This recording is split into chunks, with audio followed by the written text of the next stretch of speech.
आज की वीडियो काफ़ी इंपॉर्टेंट रहने वाली है और आज हम बात करेंगे मोस्ट चिप टेक्नोलॉजी लिमिटेड, बात करेंगे एमआईसी इलेक्ट्रॉनिक लिमिटेड। ये जो कंपनी है ये भी सेमीकंडक्टर से रिलेटेड है और इस कंपनी को लेकर भी बड़ी खबर आई है। और सबसे बेहतरीन कंपनी यानी कि आर्केन केमिकल। नाम से आपको लग रहा होगा कि ये तो केमिकल इंडस्ट्री है, बिल्कुल सही समझ रहे हो आप, ये एक केमिकल इंडस्ट्री है। लेकिन इस कंपनी ने सेमीकंडक्टर में जिस तरह की पहल करी है उसी चीज को लेकर एक बड़ी न्यूज निकल के सामने आ रही है। तो हम बात करेंगे आर्केन केमिकल इंडस्ट्री की भी। इन तीनों कंपनीज को लेकर अभी अभी कुछ बड़ी खबरें निकल के सामने आ रही हैं। इसका इम्पैक्ट हमें 4 नवंबर के बाद देखने को कंटिन्यू मिलता रहेगा। तो चलिए समझते हैं कि बेसिकली खबरें क्या है जो हमें पता होनी चाहिए। अभी यहाँ पर आप देखेंगे तो मैंने इंडियन केमिकल न्यूज का आर्टिकल खोला हुआ है और ये आर्टिकल पब्लिश किया गया था। आप इधर डेट चेकआउट करिए, 2 नवंबर 2025 को। आज है 3 नवंबर और 3 नवंबर के बाद 4, 5, 6, 7, 8 नवंबर तक इसका इम्पैक्ट रहेगा। बेसिकली अपडेट क्या है आप हेडलाइन से समझ जाएंगे। हेडलाइन में साफ लिखा है जो BASF कंपनीज हैं। यहाँ पर गाइज BASF एक जर्मन मल्टीनेशनल कंपनी है जो दुनिया की सबसे बड़ी केमिकल मैन्युफैक्चरिंग कंपनीज में से एक है। और भारत की जितनी भी केमिकल इंडस्ट्री कंपनी है वो BASF को काफी ज्यादा फॉलो करती हैं। वो देखती हैं कि भाई BASF किस तरफ बढ़ रही है। और BASF ने अभी एक बड़ी अपडेट निकाली है, ये आप इधर क्लियरली देखिए।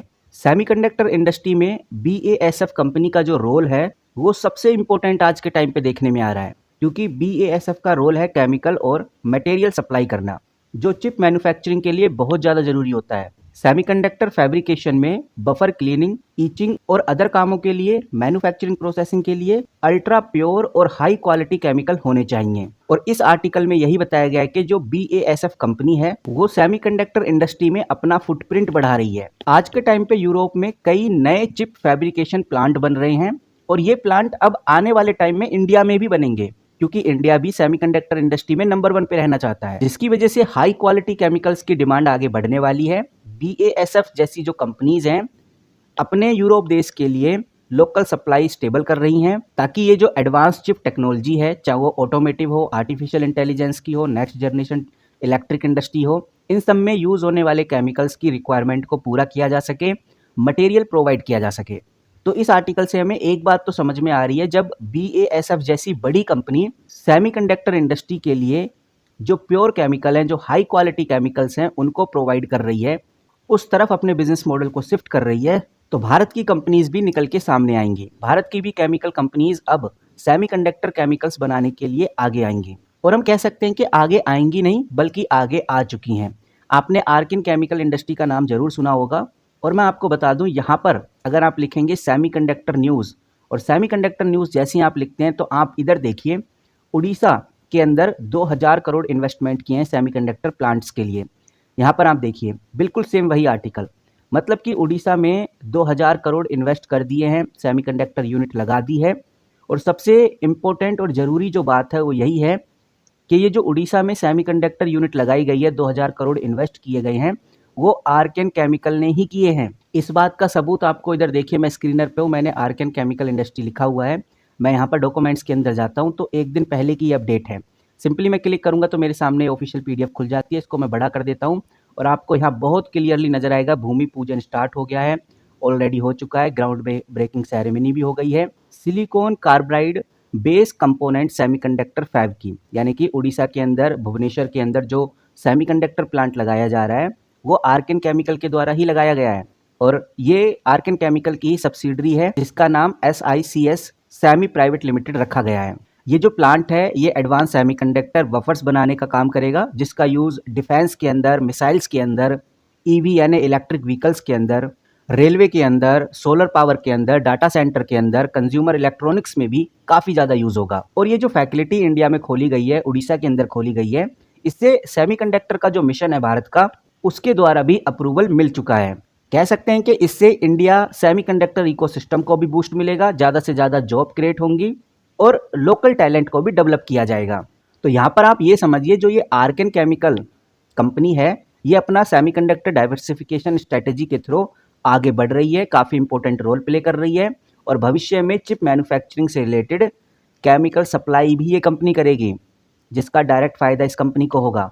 और ये आर्टिकल बताने का मेरा मतलब ही यही था कि आप समझ पाएँ कि जब BASF जैसी बड़ी केमिकल इंडस्ट्री सेमीकंडक्टर इंडस्ट्री में घुस रही है, सेमीकंडक्टर इंडस्ट्री के लिए केमिकल्स बना रही है, क्योंकि ये केमिकल काफ़ी हाई रेट में बिकते हैं, बिकॉज़ ये हाई क्वालिटी होती है, इनकी प्योरिटी भी काफ़ी हाई होती है और अच्छा प्रॉफिट मार्जिन भी होता है। तो BASF जैसी बड़ी कंपनी, जो यूरोप की काफ़ी बड़ी कंपनी है, ग्लोबल में भी काफ़ी इंपॉर्टेंट कंपनी में से एक है, वो इस सेक्टर में घुस रही है।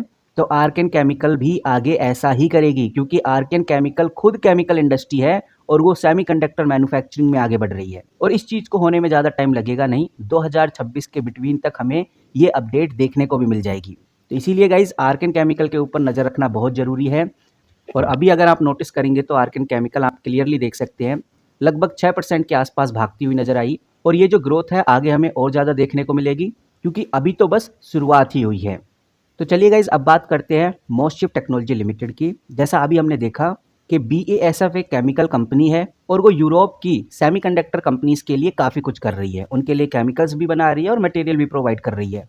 लेकिन इंडिया की सेमीकंडक्टर सेक्टर की ओवरऑल ग्रोथ, जिसमें मोस्टशिप भी आती है, मोस्टशिप भी एक की प्लेयर है, तो मोस्टशिप का फिलहाल अभी तो कोई लेना देना नहीं है केमिकल इंडस्ट्री से, लेकिन आगे केमिकल इंडस्ट्री की जरूरत पड़ सकती है, क्योंकि मोस्टशिप एक leading Indian fabulous semiconductor design और प्रोडक्ट इंजीनियरिंग सर्विस कंपनी है, जो AI/ML, industrial automation, consumer electronic, telecommunication जैसे सेक्टर में काम करती है। और मोस्टशिप का जो बिजनेस है वो कंटिन्यू एक्सिलरेट हो रहा है। इसके पीछे का रीज़न ये है कि इंडिया में सेमीकंडक्टर मिशन 2.0 चल रहा है और गवर्नमेंट भी इसको काफ़ी ज़्यादा पुश कर रही है। और अगर हम मोस्टशिप की बात कर रहे हैं तो अभी एक बड़ी खबर निकल के सामने आ रही है। पहले मैं आपको खबर दिखा देता हूँ, उसके बाद चीज़ें आगे डिस्कस करेंगे। यहाँ पर आप देखिए, मैंने खोला हुआ है द इकोनॉमिक्स टाइम्स का आर्टिकल। ये आर्टिकल पब्लिश किया गया था 1 नवंबर 2025 को। अब इस आर्टिकल में कुछ बेहतरीन बातें कही गई हैं, एक बार इस पर नज़र डाल लेते हैं। इस आर्टिकल की हेडलाइन से हमें साफ समझ में आता है कि यूएस की सेमीकंडक्टर इंडस्ट्री में काफ़ी ज़्यादा जो लीडरशिप है वो फॉरेन बोर्न लोगों के पास है, यानी कि उन लोगों के पास है जो यूएस के बाहर पैदा हुए हैं। ऐसा कहना है ग्लोबल सेमीकंडक्टर अलायंस, जिसको GSA बोलते हैं, उनके CEO के द्वारा।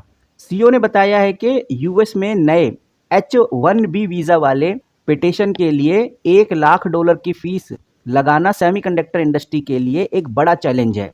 बात बहुत सही भी है, क्योंकि यहाँ पर अगर आप देखेंगे तो आपको नजर आएगा कि यूएस की जितनी भी सेमीकंडक्टर इंडस्ट्री कंपनी है, उसके अंदर जो भी बड़े से बड़ी पोस्ट पे बैठा हुआ CEO है वो किसी दूसरी कंट्री का है। वो हो सकता है इंडिया का हो सकता है चाइना का हो सकता है साउथ कोरिया का हो, लेकिन यूएस का बहुत कम देखने को मिलता है। और जिस तरह से यूएस H1B वीज़ा के ऊपर $1 लाख की फीस लगा रहा है, तो सेमीकंडक्टर इंडस्ट्री के लिए बहुत बड़ी प्रॉब्लम आ सकती है, क्योंकि ये जो सेमीकंडक्टर इंडस्ट्री है ये टैलेंट के ऊपर बहुत ज़्यादा डिपेंडेंट है और यूएस के अंदर साइंस, टेक्नोलॉजी, इंजीनियरिंग और मेडिसिन फील्ड में अभी उतना टैलेंट अवेलेबल है ही नहीं। साइंस, टेक्नोलॉजी, इंजीनियरिंग और मेडिसिन के अंदर सारा बाहर का टैलेंट बसा हुआ है यूएस में। इसीलिए देखने में आ रहा है कि यूएस की सेमीकंडक्टर कंपनीज में आधी कंपनीज के CEO किसी दूसरी कंट्री के हैं। और यही रीज़न है कि ऐसा देखने में आ रहा है कि अब आगे चल के यूएस को इंटरनेशनल टैलेंट अट्रैक्ट करना ही पड़ेगा, क्योंकि उसकी रिक्वायरमेंट है, वरना उसकी सेमीकंडक्टर इंडस्ट्री को टैलेंट की कमी का सामना करना पड़ेगा। सेल्टोन ने यहाँ पर कहा है कि जो स्टीम एजुकेशन है उसको बढ़ावा देना पड़ेगा। स्टीम का मतलब साइंस, टेक्नोलॉजी, इंजीनियरिंग और मेडिसिन को बढ़ावा देना पड़ेगा यूएस में, तभी इस प्रॉब्लम से बचा जा सकता है। लेकिन अभी के लिए, यानी अभी के टाइम फ्रेम में जो करना होगा यूएस को, वो यही है कि टैलेंट पूल को बढ़ाना चाहिए। साउथ एशिया जैसे चाइना हो गया, चाइना वाले देश से टैलेंट को लाना चाहिए, इंडिया से टैलेंट को लाना चाहिए, साउथ कोरिया से, वियतनाम से टैलेंट को लाना चाहिए। क्योंकि अगर यूएस ऐसा नहीं करता तो यूएस की इंडस्ट्री बहुत बड़ी प्रॉब्लम में आ जाएंगी। और ये सारी बातें मैं आपको इधर से ही बता पा रहा हूँ। और इसीलिए इस आर्टिकल में हमें देखने को मिल रहा है कि जो India cellular and electronic association है, जिसको ICEA बोला जाता है, और जो ये GSA है, इन दोनों ने अच्छी पार्टनरशिप बनाई है, जिससे इंडिया अपने सेमीकंडक्टर टैलेंट को, मैन्युफैक्चरिंग कैपेबिलिटी को और पॉलिसी को यूएस के अंदर लेकर आए और ग्लोबल सेमीकंडक्टर चैन में अपनी जगह और मजबूत कर सके। तो इस आर्टिकल से हमें एक बात समझ में आ गई। वैसे तो ये काफ़ी बड़ा आर्टिकल है, लेकिन जो इंपॉर्टेंट बातें थी वो यही थी कि यूएस सेमीकंडक्टर कंपनीज में आधे से भी ज़्यादा जो CEO है वो दूसरी कंट्री के हैं। यूएस के अंदर टैलेंट की कमी है, एक बड़ा चैलेंज है। और जब से H1B वीज़ा के ऊपर हाई फीस लगाई है तो टैलेंट को अट्रैक्ट करना यूएस के लिए बहुत मुश्किल हो गया है। लेकिन अब यूएस ने क्या काम किया है, यूएस ने इंडिया की इंडस्ट्री के साथ कोलैबोरेशन किया है, जिससे कि इंडिया टैलेंट को ग्लोबल सेमीकंडक्टर इकोसिस्टम में ज़्यादा रोल मिल पाए। और इसका बड़ा फ़ायदा किसको होगा? मोस्टचिप जैसे लीडिंग प्लेयर्स को होगा। क्योंकि उस आर्टिकल को समझने के बाद एक बात समझ में आ रही है, आने वाले 6-7 महीनों में यूएस जैसी कोई बड़ी कंपनी मोस्टचिप टेक्नोलॉजी के साथ मिलकर काम कर सकती है। ऐसी खबर हमें देखने को मिलने वाली है। तो फिलहाल ये समझिए कि पूरा सेमीकंडक्टर इंडस्ट्री तेजी में रहेगा आने वाले 4-5 महीनों तक, उससे आगे भी रहेगा, लेकिन अभी ज़्यादा चर्चा में सेमीकंडक्टर इंडस्ट्रीज रहने वाली हैं। अगली कंपनी है गाइज एमआईसी इलेक्ट्रॉनिक लिमिटेड। आपको बताना चाहूँगा ये जो कंपनी है, अभी इसके द्वारा एक अपडेट पब्लिश की गई है। मैं डॉक्यूमेंट्स के अंदर जाता हूँ, ये 7 घंटे पहले की अपडेट है। सिंपली क्लिक करूँगा तो ऑफिशियल पीडीएफ खुल जाती है। इसको थोड़ा बड़ा कर देते हैं और हमारे सामने ये ऑफिशियल पीडीएफ खुल गई है। पीडीएफ आप देखेंगे तो 2 नवंबर की है। और आपको बता दूं एमआईसी इलेक्ट्रॉनिक लिमिटेड भी सेमीकंडक्टर में अपनी जगह बना रही है। हालांकि ये कंपनी अभी इंडिया के अंदर एलईडी डिस्प्ले के नाम से जानी जाती है। टेलीकॉम सॉफ्टवेयर्स ये कंपनी बनाती है। कम्युनिकेशन प्रोडक्ट ये कंपनी बनाती है। कंपनी का हेडक्वार्टर आपको हैदराबाद के अंदर देखने को मिल जाएगा। कंपनी ने रिसेंटली फाइनेंशियल रिजल्ट के हिसाब से रेवेन्यू और प्रॉफिट दोनों ही अच्छे ग्रोथ दिखाए हैं। और अभी जो ये अपडेट निकाल के दी है कंपनी ने, इसमें साफ नज़र आ रहा है कि भाई कंपनी एक बोर्ड मीटिंग रखने जा रही है और इस बोर्ड मीटिंग में कंपनी फंड राइज करने का प्रपोजल डिस्कस करेगी। ये फंड राइज करने के लिए कंपनी क्वालिफाइड इंस्टीट्यूशनल प्लेसमेंट जिसको क्यूआईपी बोलते हैं, फॉरेन करेंसी कन्वर्टेबल बॉन्ड्स जिसको एफसीसी भी बोलते हैं, परमिसिबल बॉन्ड के थ्रू ये चीज़ कंपनी करना चाहती है। बाकी शेयर होल्डर्स और रेगुलेटर ऑथोरिटीज़ की अप्रूवमेंट का अभी प्रोसेस चल रहा है। तो देखते हैं कि भाई कंपनी क्यूआईपी के थ्रू कितना पैसा राइज करती है और उस पैसे का यूज़ किस तरह से कंपनी आगे करती है। फिलहाल तीनों कंपनीज को लेकर जो खबरें थी डायरेक्ट इनडायरेक्ट तरीके से वो मैंने आपके साथ शेयर। कुछ लोगों को ज़रूर ये बात लगती होगी कि भाई ठीक है, समझ में आता है, कहीं ना कहीं कनेक्शन भी मिलता है इन कंपनीज़ का, लेकिन आप नोटिस करेंगे कि आने वाले 4-5 दिनों तक इन तीनों कंपनीज़ में हलचल रहेगी। अब आप नोटिस करिए।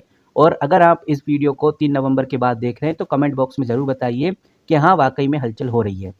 तो गाइज़ अगर आप डिफेंस सेक्टर से जुड़े हुए हैं, सेमीकंडक्टर सेक्टर से जुड़े हुए हैं तो चैनल को सब्सक्राइब कर सकते हैं, क्योंकि जो भी बड़ी खबर होती है वो सबसे पहले आपको इस चैनल पे देखने को मिलती है।